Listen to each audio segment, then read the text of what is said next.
ಸಂಸ್ಥೆಯಿಂದ ಪ್ರಾಯೋಜಿಸಲ್ಪಟ್ಟ 28ನೆಯ ಚಿತ್ರಕಲಾ ಪ್ರದರ್ಶನ ಈಗಿನ ಕಾರ್ಯಕ್ರಮ ಪರಂಪರ.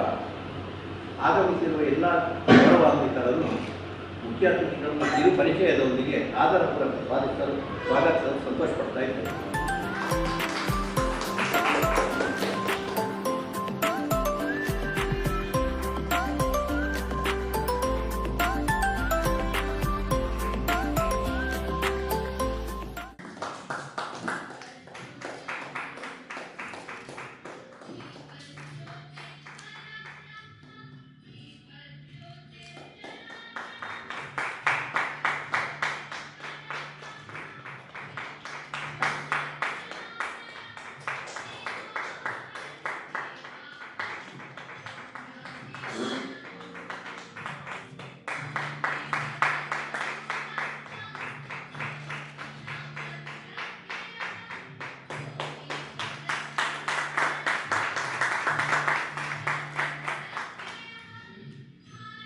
ಇವತ್ತು ಈ ಕಲಾ ಪ್ರದರ್ಶನದಲ್ಲಿ ಭಾಗವಹಿಸಿದ ಎಲ್ಲ 23 ಕಲಾವಿದರಿಗೆ ಮತ್ತು ಹರೀಶ್ ಸಾಗಾ ಅವರಿಗೆ ಈ ಸಂದರ್ಭದಲ್ಲಿ ಈ ಕಲಾ ಪ್ರದರ್ಶನದ ಕುರಿತು ಈ ಮಣಿಪಾಲದಲ್ಲಿ ಇಷ್ಟು ಸುಸಜ್ಜಿತವಾಗಿ ಮತ್ತು ಬಹಳ ಅತ್ಯುತ್ತಮ ಮಟ್ಟದಲ್ಲಿ ಯಾವುದೇ ಬೆಂಗಳೂರಿಗೆ ಮುಂಬೈಗೆ ಕಡಿಮೆ ಇಲ್ಲದಂತೆ ಈ ಕಲಾ ಪ್ರದರ್ಶನ ಏರ್ಪಾಡು ಮಾಡಿದ್ದಾರೆ. ಇದಕ್ಕಾಗಿ ಕಾರಣಕರ್ತರಾದ ನಿಮಗೆ ಎಲ್ಲರಿಗೂ ಈ ಸಂದರ್ಭದಲ್ಲಿ ಪ್ರಪ್ರಥಮವಾಗಿ ಹಾರ್ದಿಕ ಶುಭಾಶಯವನ್ನು ಅರ್ಪಿಸ್ತಾ ಇದ್ದೇನೆ. ಈಗ ಕಾರ್ಯಕ್ರಮದ ಮೊದಲಿಗೆ ಪ್ರಸ್ತಾವನೆ ಮಾಡೋದಾದರೆ ಹರೀಶ್ ಸಾಗಾ ಅವರು ಮುಂಚೆಯಿಂದಲೂ ಏನಾದರೂ ಒಂದು ಹೊಸತನ ಮಾಡಬೇಕು ಅಥವಾ ಏನಾದರೂ ಒಂದು ಸಾಧನೆ ಮಾಡಬೇಕು, ಸಾಹಸ ಮಾಡಬೇಕು ಅಂತ ಹೇಳುವಂಥದ್ದು ಸುಮಾರು 10-20 ವರ್ಷಗಳಿಂದ ನೋಡ್ತಾ ಬರ್ತಾ ಇದೆ. ಇತ್ತೀಚೆಗೆ ಅಂದರೆ ಕೆಲವು ವರ್ಷಗಳ ಹಿಂದೆ ಕಾರ್ಕಳದಲ್ಲಿ ಕೂಡ ಹೀಗೆ ಇಂಥದ್ದೇ ಒಂದು ಕಲಾ ಪ್ರದರ್ಶನವನ್ನು ಏರ್ಪಾಡು ಮಾಡಿದಾಗ ಮಾನ್ಯ ಭಟ್ಟಾರಕ ಸ್ವಾಮೀಜಿಯವರು ಉದ್ಘಾಟಿಸುತ್ತಿದ್ದಾಗ ಈಗ ಕೂಡ ನೆನಪಿದೆ. ಅಲ್ಲಿ ಇರುವಂಥ ಆ ಒಂದು ಹಾಲನ್ನು ಕಲಾ ಗ್ಯಾಲರಿಯಾಗಿ ಪರಿವರ್ತನೆಗೊಳಿಸಿ ಪ್ರತಿ ಕಲಾಕೃತಿಗಳಿಗೆ ಒಂದು ಫ್ಲ್ಯಾಶ್ ಲೈಟ್ ಬಲ್ಬನ್ನು ಅದಕ್ಕೆ ಜೋಡಿಸಿ ಕಲಾಕೃತಿಯನ್ನು ಉತ್ಕೃಷ್ಟ ರೀತಿಯಲ್ಲಿ ಪ್ರದರ್ಶನ ಆಗಬೇಕು ಅಂತ ಹೇಳುವ ನಿಟ್ಟಿನಲ್ಲಿ ಅವರ ಪ್ರಯತ್ನ ಈಗ ಕೂಡ ಮನಸ್ಸಿನಲ್ಲಿ ಅಚ್ಚಳಿನಲ್ಲಿದೆ. ಹಾಗೆ ಇಂಥದ್ದೆಲ್ಲ ಸೂಕ್ಷ್ಮತೆ ಮತ್ತು ಪ್ರತಿ ಒಂದು ಕೆಲಸವೇ ಕೂಡ ಒಂದು ಪರ್ಫೆಕ್ಷನ್ ಅಂತ ಹೇಳ್ತಾರೆ. ಅದನ್ನು ನೀವು ಪರಿವರ್ತನೆ ಅಥವಾ ಅದನ್ನು ನೀವು ಮುಂದುವರಿಸಿಕೊಂಡು ಹೋದರೆ ಖಂಡಿತ ನಿಮ್ಮ ಈ ಜೀವನದಲ್ಲಿ ಯಶಸ್ವಿ ಆಗ್ತಾರೆ ಅಂತ ಹೇಳೋದಕ್ಕೆ ಈಗ ಹರೀಶ್ ಸಾಗಾ ಅವರು ಸಾಕ್ಷಿ. ಹಾಗೆ ಈ ಕಲಾ ಪ್ರದರ್ಶನದಲ್ಲಿ ಕೂಡ ಈ ಕಲಾಕೃತಿಯನ್ನೆಲ್ಲ ನೋಡುವಾಗ ಎಲ್ಲ ಒಂದು ವಿಷಯವನ್ನು ಆರಿಸಿದ್ದಾರೆ. ಬಹಳ ಒಳ್ಳೆಯ ಭಾರತೀಯ ಪರಂಪರೆಯ ಬಗ್ಗೆ ಒಂದು ಇಲ್ಲಿ ಏರ್ಪಾಡು ಮಾಡಿದಂಥ ಕಲಾಕೃತಿ. ಇದು ಕಲಾ ವಿದ್ಯಾರ್ಥಿಗಳು ರಚಿಸಿದ್ದು. ನೀವು ಇದೊಂದು ಒಳ್ಳೆಯ ಟಾಪಿಕ್. ಯಾಕೆಂದರೆ ಈ ಕಲಾ ವಿದ್ಯಾರ್ಥಿ ದಿಸೆಯಲ್ಲಿ ನೀವು ಒಂದು ಇಂಥ ಕಲಾಕೃತಿಯನ್ನು ರಚಿಸುವಾಗ ಒಂದು ತಾಳ್ಮೆ ಬೇಕಾಗ್ತದೆ, ಅತ್ಯುತ್ತಮ ತಾಳ್ಮೆ ಬೇಕಾಗ್ತದೆ. ತಾಳ್ಮೆ ಇಲ್ಲದಿದ್ದರೆ ಇದನ್ನು ಮಾಡಲಿಕ್ಕೆ ಆಗುವುದಿಲ್ಲ. ರ್ಯಾಪಿಡ್ ಆಗಿ ಅಥವಾ ಆಕ್ಸಿಡೆಂಟಲ್ ಆಗಿ ಪೇಂಟಿಂಗ್ ಅನ್ನು ಇದನ್ನು ರಚಿಸಲಿಕ್ಕೆ ಆಗುವುದು. ಆದ್ದರಿಂದ ಇಂಥ ಟಾಪಿಕ್ನಲ್ಲಿ ನೀವು ಯಾವ ರೀತಿಯಲ್ಲಿ ಕಲಾಕೃತಿಯನ್ನು ರಚಿಸಿದ್ದೀರಿ ಅದು ಸಂಪೂರ್ಣಗೊಳಿಸ್ತಾ ಬರುವಾಗ ಇನ್ನೊಂದು ಥರದ ಮಾನಸಿಕವಾಗಿ ಒಂದು ಏನು ತಾಳ್ಮೆ ಅದಕ್ಕೊಂದು ಅರ್ಥ ಹೋಗ್ತದೆ. ನಿಮ್ಮಿಂದ ಒಳ್ಳೆಯ ಕಲಾಕೃತಿ ರಚನೆ ಆಗ್ತಾ ಹೋಗ್ತದೆ. ಹಾಗೆ ಈ ಮುಂದಿನ ಕಲಾಕೃತಿಗಳು ಕೂಡ ಈ ರೀತಿಯಲ್ಲಿ ಮುಂದುವರಿಲಿಕ್ಕೆ ಬಹಳಷ್ಟು ಸಹಕಾರಿಯಾಗಲಿಕ್ಕೆ ಇಂಥ ಕಲಾಕೃತಿಯಿಂದ ನಿಮಗೆ ಖಂಡಿತ ಪ್ರಯೋಜನ. ಈಗ ನಾನು ಕಣ್ಣಂತೆ ನೋಡೋದಾದರೆ ಈ ಕಲಾಕೃತಿಯಲ್ಲಿ ಒಂದು ಬ್ಲ್ಯಾಕ್ ಆ್ಯಂಡ್ ವೈಟ್ ಇದ್ರೂ ಕೂಡ ಬ್ಲ್ಯಾಕ್ ಆ್ಯಂಡ್ ವೈಟ್ನಲ್ಲಿ ಕೂಡ ಒಂದು 10 ಗ್ರೇಡೇಷನ್ ಮಾಡಿದ್ದಾರೆ. ಇದರಲ್ಲಿ ಒಂದು 7 ಗ್ರೇಡೇಷನ್ನಲ್ಲಿ ನೀವು ಫೋನನ್ನು ಡೆವಲಪ್ ಮಾಡ್ತಾ ಹೋದರೆ ಮಾತ್ರ ಆ ಮೂರ್ತಿಯ 3 ಡೈಮೆನ್ಷನ್ ಅಥವಾ ಮೂರ್ತಿಯ ಹಿಂದೆ ಎದುರು ಇಂಥದ್ದೆಲ್ಲ ಇದನ್ನು ನಿಮಗೆ ಅನುಭವಿಸಲಿಕ್ಕೆ ಸಾಧ್ಯತೆ ಆಗ್ತದೆ ಮತ್ತು ಆನಂದಿಸಲಿಕ್ಕೆ ಸಾಧ್ಯ ಆಗ್ತದೆ. ಇದೆಲ್ಲ ಕಲಿಯಲಿಕ್ಕೆ ಒಂದು ಹೆಚ್ಚಿನ ಅವಕಾಶ ಅಂತ ನಾನು ತಿಳ್ಕೊಂಡಿದ್ದೇನೆ.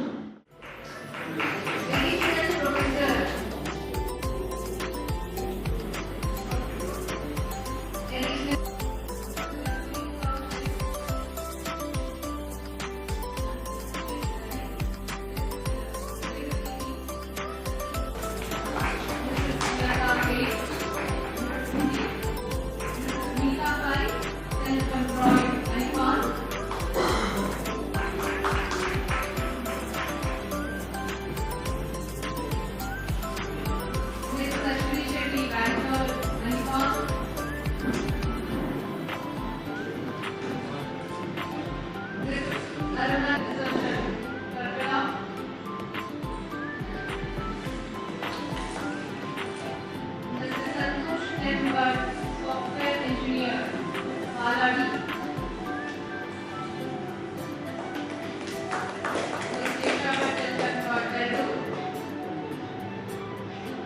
Mr. Prasad R. Acharya, graphic designer, Manipal.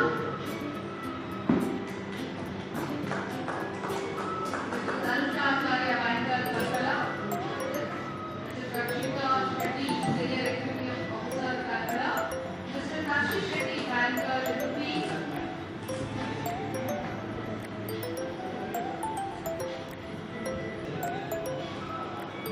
Ms. Rakshita B, Ms. Student, Shubhanga.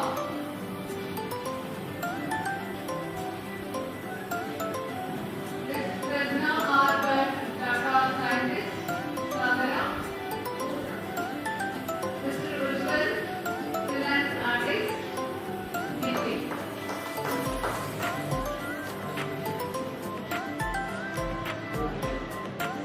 Ms. Sushma Prabhu, lead student.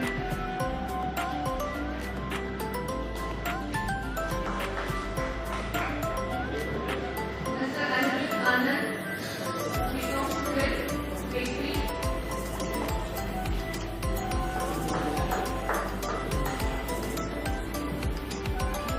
Ms. Monica Pal, cricket student, Manipal.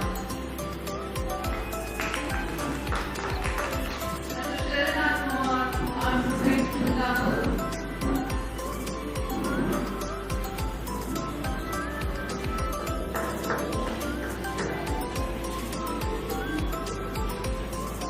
ಧನ್ಯವಾದಗಳು ಸರ್. ಸೋಮ್ಯಾಜಿಗಳು ಹೇಳಿದಾಗೆ 50-60 ವರ್ಷದಿಂದ ಮಂಗಳೂರು ಹುಡುಗಿ ನಾನು ಹುಟ್ಟಿಸಿದವರು ಅವರು ಹರಿಸಾಗರ ಅವರು ಈಚೆಗೆ ಆದರೂ ಅವರು ನಿನ್ನೆ ಮನೆಗೆ ಬಂದಾಗ ಎಷ್ಟೋ ವರ್ಷದ ಒಂದು ಪರಿಚಯ ಇದ್ದ ಹಾಗೆ ಒಂದು ಆತ್ಮೀಯತೆ ಬೆಳೆದಿದೆ. ಇದು ಈ ನಮ್ಮ ಒಂದು ಕಲಾ ಚಟುವಟಿಕೆ ಮೂಲಕ ಮನುಷ್ಯನನ್ನು ಹೇಗೆ ಹತ್ತಿರಕೊಂಡುತ್ತದೆ ಅಂತ ಹೇಳಿ ನನಗೆ ನಿನ್ನೆ ಕಾರ್ಯಕ್ರಮದ ನಮ್ಮ ಮಿಸಸ್ ಹೇಳಿದ್ರು.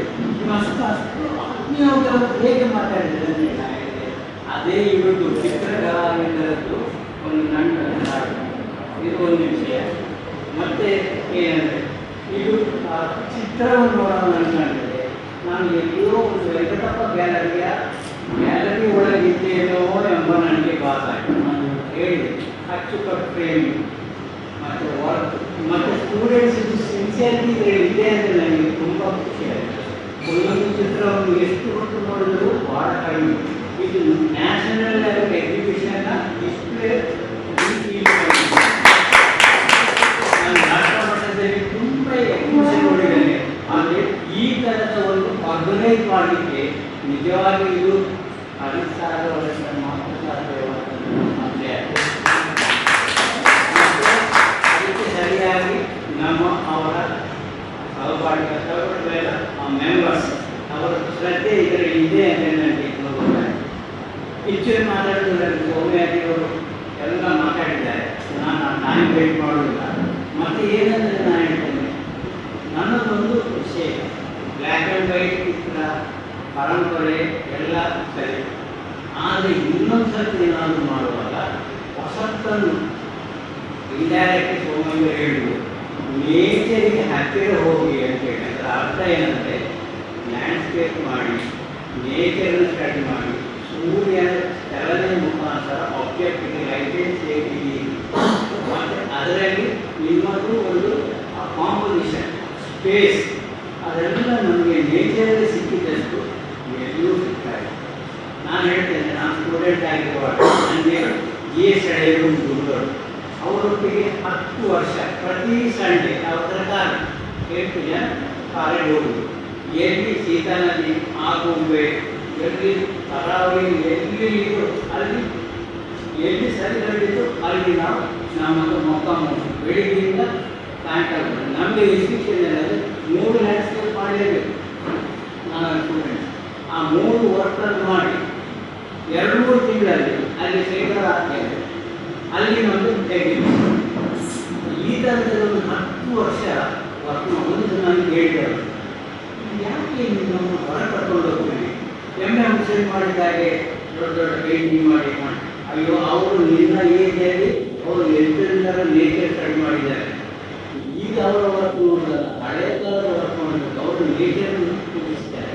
ಅದನ್ನು ನಾನು ಹೇಳ್ತೀನಿ, ನೇಚರನ್ನು ಸ್ಟಡಿ ಅದರಲ್ಲಿ ಸಿಕ್ಕಿದಷ್ಟು ಕಲರ್ ಕಾಂಪೋಸಿಷನ್, ಸ್ಪೇಸ್ ಎಲ್ಲ ನಮಗೆ ಅದು ಒಂದು ರೀತಿ ನನ್ನೊಂದು ರಿಕ್ವೆಸ್ಟ್ ಆಗಿ ಸಾಗವರು ಅದರ ಬಗ್ಗೆ ಸ್ವಲ್ಪ ಥಿಂಕ್ ಮಾಡಿ 3ಕ್ಕೆ 100 ಆ ಪೇಪರಲ್ಲಿ ನಿಮ್ಮನ್ನು ಆ ಒಂದು ವಿಷಯದಲ್ಲಿ ಸತ್ಯವಾಗಿ ನಾವು ನಿಮ್ಮನ್ನೆಲ್ಲ ಅಭಿವೃದ್ಧಿಸಬೇಕು. ಅದರ ಹಿಂದುಗಡೆ ಸಾಗವರು ಇದ್ದಾರೆ. ಆದ್ದರಿಂದ ನಾನು ಹೇಳ್ತೇನೆ. ಮತ್ತೊಂದು ಏನಂದರೆ, ಇಲ್ಲಿ ಈ ಮಣಿಪಾಲದಲ್ಲಿ ವ್ಯಾಲ್ಯೂನಲ್ಲಿ ನಾವು ಸುಮಾರು ಎಕ್ಸಿಬಿಷನ್ ಮಾಡಿದ್ದೇವೆ.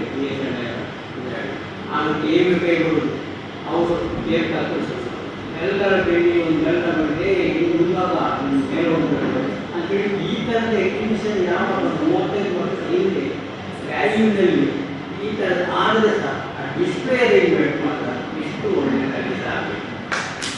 ಇದು ಎಷ್ಟು ಸಣ್ಣ ಏರಿಯಾದಲ್ಲಿ ಇದು ಏನಂದರೆ ನನ್ನ ಹೇಳ್ತೇನೆ ಹಳಿ ಸಾಗವರ ಕನಸಿಂದ ತೋರಿಸುವ ಅಂತೇಳಿ ನಾನು ಹೇಳ್ತೀನಿ. ಆದರೆ ನಾವು ಕೇಳಿ ಹೇಗೆ ಟ್ರೈ ಮಾಡಿ ಇದು ಮಹಾಬಲಿ ಉಂಟು ಸರ್, ನನಗೆ ಗೊತ್ತಿಲ್ಲ. ನಾವೇನಾದರೂ ಪೇಂಟಿ ಎಕ್ಸಿಬಿಷನ್ ಮಾಡುವ ಮೊದಲು ಬೆಂಗಳೂರಿಗೆ ಹೋಗಿ ಅಲ್ಲಿ ಒಬ್ಬರಿದ್ದಾರೆ ರಾಜಣ್ಣ ಅಂತ, ಅವರಿಂದ ಟ್ರೈ ಮಾಡಿಕೊಂಡು ಮತ್ತೆ ಕ್ಯಾನ್ವಾಸ್ ಇವರು ಇಲ್ಲಿ ಕೂತ್ಕೊಂಡೇ ಅದಕ್ಕಿಂತ ಉತ್ತಮ ರೀತಿಯಲ್ಲಿ ನಿಮ್ಮ ವರ್ಕಲ್ಲಿ ಕರೆಕ್ಟಾಗಿ ಕಂಪೋಸ್ ಮಾಡಿ ಅದಕ್ಕೆ ಈ ಥರ ಒಂದು ರೂಪ ಕೊಟ್ಟಿದ್ದಾರೆ. ಅದು ನನಗೆ ತುಂಬ ಖುಷಿ ಆಯಿತು. ಮತ್ತೇನಾಗಿ ವಿಷಯ ಕಾಣ್ತಾ ಇರೋದು ವಾತಾವರಣದಲ್ಲಿ ಎಕ್ಸಲೆಂಟ್. ಆದರೆ ಇನ್ನೊಂದು ಸ್ವಲ್ಪ ಮೀಡಿಯಮ್ ಚೇಂಜ್ ಮಾಡಲಿಕ್ಕೆ ನೋಡಿದರೆ ಆ ಪೆನ್ ಆ್ಯಂಡಿಂಗ್ ಸಾಕು, ಪೆನ್ ಆ್ಯಂಡಿಂಗ್ ಅದರಲ್ಲಿ ಸಹ ಮಾಡ್ಬೋದು. ಆಯಿಲ್ ಕಲರ್, ಎಕರೆ ಇಂಥದನ್ನೆಲ್ಲ ಮಾಡಿ ಆಗ ನಾನು ಹೇಳ್ತೇನೆ. ನಾನೊಂದು ಏನು ವಿಚಿತ್ರವಾಗಿ ಮಾತಾಡ್ತಾ ಇಲ್ಲ, ಆ ಕಮಾಂಡ್ ಉಂಟಲ್ಲ ಒಂದು ಸರ್ತಿ ನೀವು ಆ ಥರ ಮೀಡಿಯಮ್ನಲ್ಲಿ ಕೈ ಹಾಕಿ ಆ ದಿವಸ ನಿಮ್ಗೆ ಗೊತ್ತಾಗ್ತದೆ ಆ ಮಧುಬಾಬನಿಗೆ ಸರಿ ಇದು. ಯಾಕಂದರೆ ಇದು ಪೆನ್ ಆ್ಯಂಡಿಂಗ್ ಬೇಕು ನಮಗೆ. ಯಾಕಂದರೆ ನಾವು ಆರ್ಕಿಟೆಕ್ಚರ್ ಇದು ಕಂಡುಹಿಡಿದು ನಾವು ಬೇಸಿಕ್ ಡಿಸೈನ್ ಆದರೆ ಕಲಿಸೋದೇ ಪೆನ್ಸಿಲ್ ಮತ್ತು ಪೆನ್ ಆ್ಯಂಡಿಂಗ್. ಯಾಕಂದರೆ ಅದರಲ್ಲಿ ಕಮಾಂಡ್ ಅದರಲ್ಲಿ ಬುಕ್ಕೆಲ್ಲ ರಟ್ಟಾಗ್ತದೆ, ಮುಚ್ಚಿಟ್ಟಾಗೋದಿಲ್ಲ, ವಾಟರ್ ವಾಶ್ ಕೊಡಲಿಕ್ಕೆ ಆಗೋದಿಲ್ಲ. ಪ್ರತಿ ಲೈನ್ಸ್ ಸ್ಪೀಕ್ಸ್ ಅಂತ ಹೇಳ್ತಾರೆ, ಪ್ರತಿ ಲೈನ್ ಮಾತಾಡ್ತಾರೆ ನಾನು ಏನು ಅದರಲ್ಲಿ ಗ್ರೇಡೇಷನ್ ಲೈನ್ಸ್ ಅಂತ ಸಹ ಒಂದು ನಮಗೆ ಪ್ರಯತ್ನ ಮಾಡ್ಬೋದು ಅಂತೇಳಿ ನನಗೊಂದು ಜಸ್ಟ್ ಕಿವಿ ಮಾತು ಹೇಳ್ತಾ ಇದ್ದೇನೆ. That the way we look at art, and Parampara, this theme is very close to my heart. I think Geeta also knows that, so she pointed it that ma'am is very passionate about this topic because I am very happy with this collection because each one is a solidification of ancient knowledge. Sir said I am part of IKS. IKS is Indian Knowledge System. Each art was used as a medium to release knowledge and communicate knowledge to the people. They are documents of how our civilizations thought of this world. Nataraja, you know there is a huge bronze Nataraja idol in front of the most advanced scientific lab in Sweden because it expresses the word of atom, mass, and till date it's not been defined as a theory of knowledge. The Konark Temple B has documented the position of the planetary movements to the precision where for every week, during every season, you can tell the precise time to the shadows falling, and the division system matches the minutes, seconds of time. That is the knowledge of the planets embedded in that wheel, positioned in that place, and that is the science in that sculpture. So each of this is the frozen knowledge which you want to freeze in time and communicate and keep it as records. So it's a library of knowledge today in your art gallery, which more deeper you go, the more you will learn, the more you can understand our system and parampara.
ತ್ರಿವರ್ಣ ಕಲಾಕೇಂದ್ರ ಮಣಿಪಾಲ ಹಾಗೆ ಕುಂದಾಪುರದ ಹಿರಿಯ ಅಂದರೆ 19 ವರ್ಷ ಮೇಲ್ಪಟ್ಟ ನಮ್ಮ ಕಲಾ ವಿದ್ಯಾರ್ಥಿಯರು ಕಲಾ ತರಗತಿ ಅಲ್ಲದೆ ಕಲಾ ಪ್ರದರ್ಶನದಂಥ ವೇದಿಕೆಯನ್ನು ನಿರ್ಮಿಸಿ ಜನರೊಂದಿಗೆ ಒಂದು ಒಡನಾಟವನ್ನು ಇಟ್ಕೊಳ್ಳುವ ಸಲುವಾಗಿ ನಾವು 2 ವರ್ಷಕ್ಕೊಮ್ಮೆ ವಿದ್ಯಾರ್ಥಿಯರ ಚಿತ್ರಕಲಾ ಪ್ರದರ್ಶನವನ್ನು ಹೊಸ ಧ್ಯೇಯದಲ್ಲಿ ನಾವು ಪ್ರದರ್ಶನಕ್ಕೆ ಇಡ್ತಾ ಇದ್ದೇವೆ.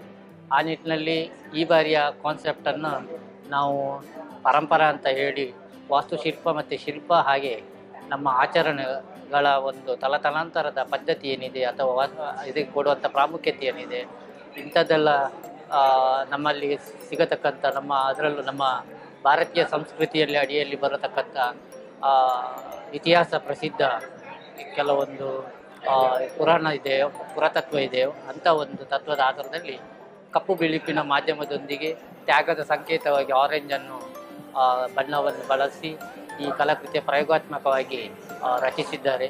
ಒಟ್ಟು 27 ಕಲಾಕೃತಿಗಳು ಇಲ್ಲಿ ಪ್ರದರ್ಶನಗೈಯಲಿದ್ದು 23 ವಿದ್ಯಾರ್ಥಿಯರು ಭಾಗವಹಿಸಿರುತ್ತಾರೆ. ಸೊ ಇದು ಕಲಾ ಪ್ರದರ್ಶನ ಯಶಸ್ವಿಯಾಗಿ ಜನರ ಮನಗಳಲ್ಲಿ ತುಂಬಿ ಯಶಸ್ವಿಗೊಳ್ಳಲಿ ಎಂಬ ಹಾರೈಕೆಯನ್ನು ನಾವು ನಿರೀಕ್ಷೆ ಮಾಡ್ತಾ ಇದ್ದೇವೆ.